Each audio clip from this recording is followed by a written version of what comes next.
Hello, my name is Ruben de Hoyos, and this is my poetry explanation video.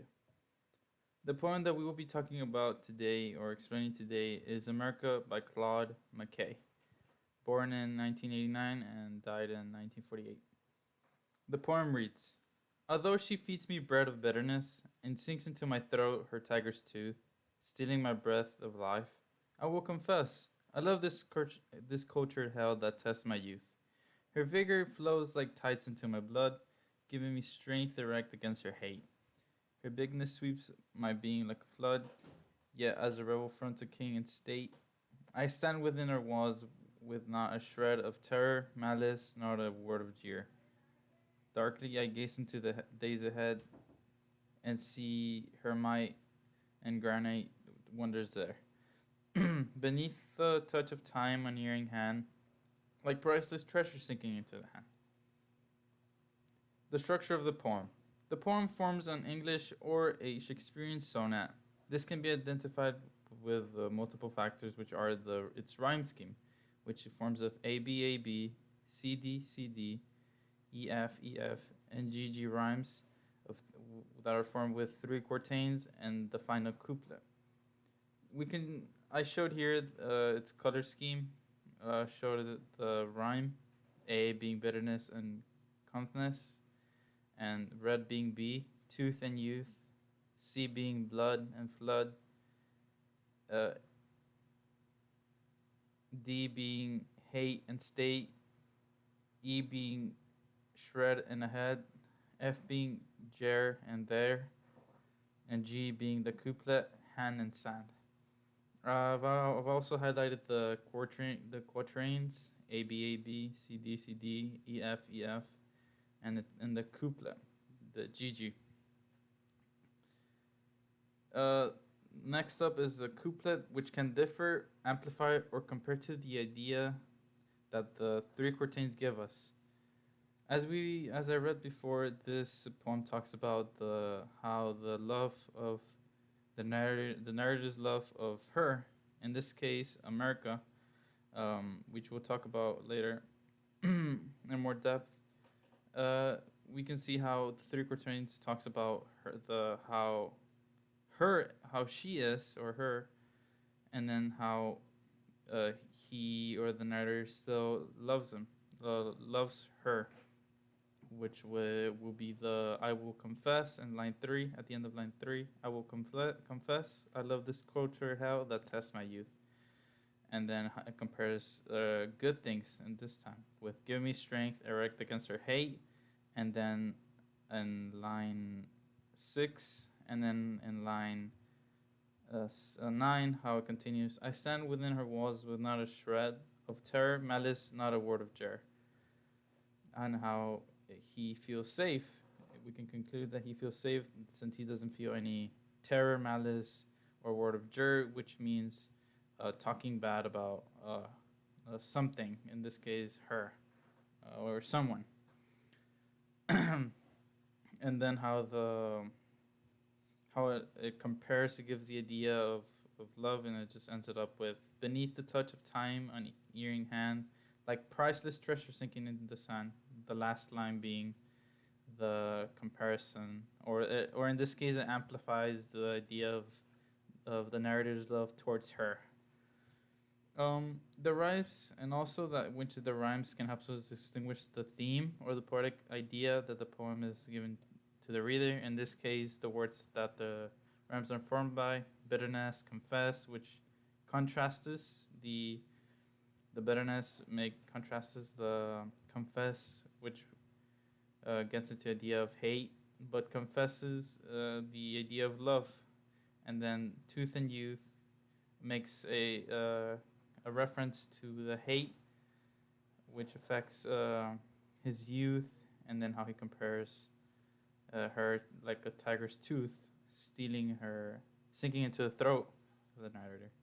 And then the rest is comparing blood, flood, giving her hate, state, or a shred of terror, malice, nor a word of jur, and then the rest will compare. The figurative language that we can see is the personification of America being named as her. Um, in this age, in this period of time which the poem was made, racism, we have to uh, get the fact that racism was at a higher point than now. This is gonna be a key thing that will help us identify the poetic idea, and it could also amplify it as well, which we'll talk about it later. The symbolism, it also symbolizes America with her, which can also be referenced as the Statue of Liberty. The Statue of Liberty being a her, a she. This also gives us the paradoxes that Mackay gives us to correlate his love for her, which talks about how a tiger's tooth sinks into someone's throat. That's an unimaginable pain that no one wants to, suffer through. But he still confesses that he loves it, that he feels safe, that, he feels, safe, even though it threatens him and it hurts him, it hurts his youth, it challenges his youth. And, that's where we get through the shift that, I will confess. That shift changes the mood from the three first lines that we see. How she feeds me the bread of bitterness, sinks the tiger's tooth sunk into his throat, and stealing my breath of life. And then at the ending, I will confess. And next to the line, I love this torture hell that tests my youth. And then this poem is in the first person point of view. Which we can connect as the narrator himself saying these words. Claude McKay himself being an African American, which will also amplify the poetic idea of racism. How even though African Americans were having a horrible time due to the acts of lynching, the restrictions that they had, including McKay himself being from Jamaica and going to America, he still loves America. He still thrives for America. He still feels that passion for America, even though he has all these restrictions, all these dangers that he has to live through being an African American, from being dark color skin. These are done by the paradoxes and the rhymes that McKay shows us, that gives us, and in this case, he gives us both sides of the coin, or of both sides of America. How, like again, it shows the tiger digging into her tooth into his throat, and he still confesses it. And we also have to point out that the racism back day, which is we all know is at least 100 times worse than now. Racism still exists, but not to the point that back then, which African Americans had to unfortunately suffer through many deaths, through many insults, through many restrictions that they had to get through. And this is what helps amplify the poetic idea of the social issue of racism. Um, racism would have been allowed back then, but now then is something that almost none of us wants to do. But there are unfortunately people out there that still do that. Some of the studies questions that I want to leave you guys are these. Number one, can any paradoxes have been made to the connection of the Statue of Liberty in this poem? So, for example, could a line included the Statue of Liberty, referring the Statue of Liberty more directly instead of indirectly as we did, symbolizing her to Statue of Liberty, done any good to this poem?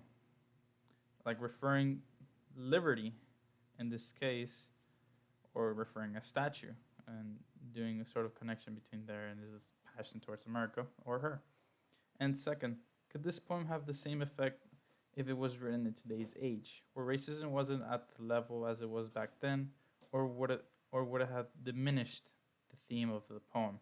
Would it not have that same effect, or that same punch into us? Would it not have that same message potential? And yeah, that was it for my poetic explanation, and I hope hopefully you guys have a nice day.